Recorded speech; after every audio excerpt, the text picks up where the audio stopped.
Saat di rumah Dian.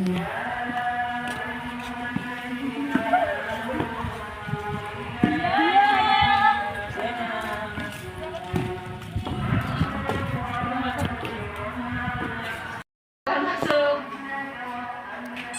Silakan duduk.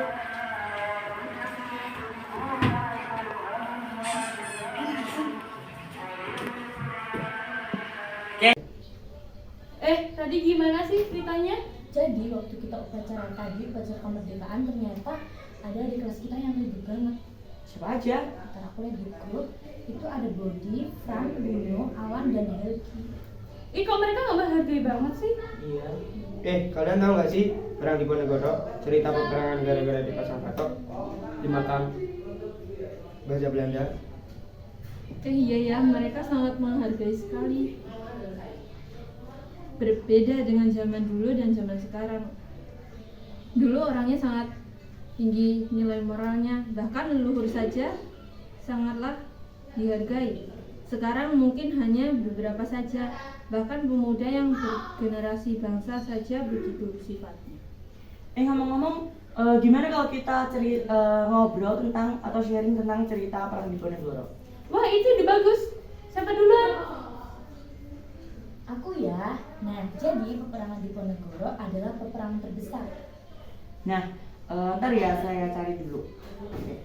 Nah, ketemu. Nah, jadi peperangan Diponegoro itu tuh berawal dari Sultan Hamengkubuwono pertama. Nah, meninggalnya Sultan Hamengkubuwono pertama itu tuh meninggal sehingga Belanda itu mempunyai peluang bebas untuk menguasai kerajaan tersebut gitu. Bahkan sampai menurunkan jabatan Sultan Hamengkubuwono kedua. Kan aslinya ketika Sultan Hamengkubuwono pertama meninggal digantikan oleh Sultan Hamengkubuwono kedua. Nah, tapi itu tuh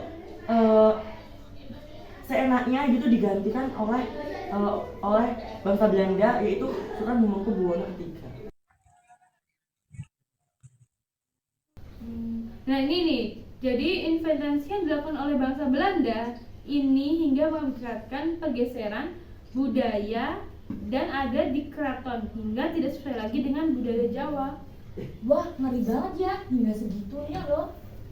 Di situ tuh ya, Pangeran Diponegoro tuh sebenarnya prihatin sama masyarakat di situ karena perlakuan bangsa Belanda tuh yang itulah pokoknya ya.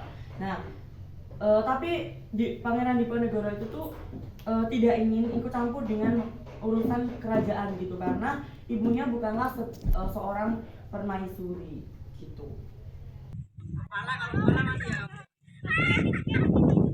Tetapi di situ juga Sultan Hamengkubuwono III mau mengangkat Diponegoro menjadi putra mahkota, tetapi disapa dengan hangat oleh Pangeran Diponegoro bahwa tidak bisa karena beralasan, tetapi yang disampaikan oleh Willy. Oke. Diponegoro, kowe harus jadi pemimpin dan kowe gelem ra dadi pemimpin. Karena apa? Karena aku percaya ya karo kowe. Karena ya kerjamu mesti mantep tenan. Karena kowe mesti bakal bisa memimpin kerajaan sing apik iki.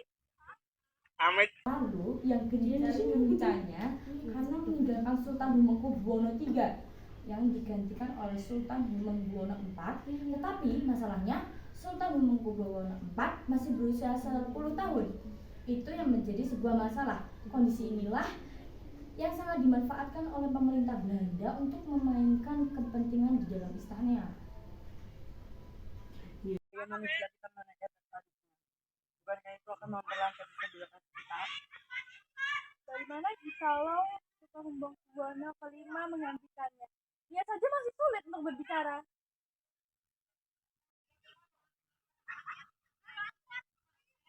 Bagaimana jika saya menggantikan Sultan Hamengkubuwono V dan jika nanti dia besar, tahta ini akan saya berikan kepadanya. Jika saya menjadi pemimpin di kerajaan ini, si masyarakat akan bahagia. Baiklah, saya hormati keinginan Anda, tapi masih saya akan pikirkan lagi karena terdapat beberapa orang kerajaan yang masih bisa memimpin kerajaan ini, seperti Pangeran Diponegoro, keturunan wali, dan pemimpin. Bagaimana bisa begitu? Kamu tidak boleh menyia-nyiakan. Baiklah, akan saya pikirkan kembali. Ih, kok iso jadi kayak gini yo? Lah iya toh, golek tangane angel. Iya. Lah iya jadi kangen karo pemimpin Sultan Hamengkubuwono kesiji. Iya. Kan? Nah, di sini juga hati Pangeran Diponegoro telah tergerakkan untuk melakukan sesuatu, yaitu sebuah perlawanan. Ya.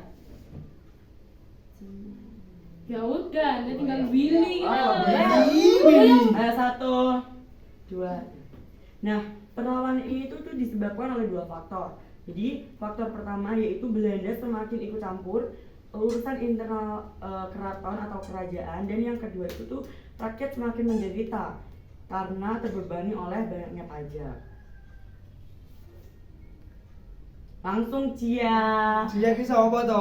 Iya, kamu jangan marah. Oke, 1, 2, 3. Nah, puncak 1, 2, 3. Nah, perlawanan ini tuh disebabkan oleh dua. Kamu jangan marah. Oke, 1, 2, 3. Nah, puncak 1, 2, 3. Nah, perlawanan ini tuh disebabkan oleh dua faktor.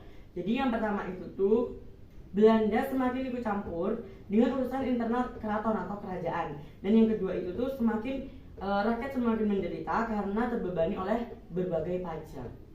Nah ini nih, jadi puncak peperangan ini itu terjadi ketika bangsa Belanda menanami patok-patok untuk membuat jalan yang didirikan di atas makam atau leluhur mereka yang sempat disinggung oleh Efrata tadi. Efrata. Oke, udah. Loh ini Anda. Oke, 1, 2, 3. Baiklah. 1, 2, 3. Nah, bahkan orang kerajaan juga tuh ada yang bekerja sama dengan Belanda karena ingin mendapatkan bayaran atau sebuah uang gitu. Jadi tuh kayak di kalau bahasanya sekarang tuh disogok. Ih, sampai segitunya ya. Pengaruhnya besar banget. Bahkan orang kerjaan saja terpengaruh. Kayak udah. Ya itu ini.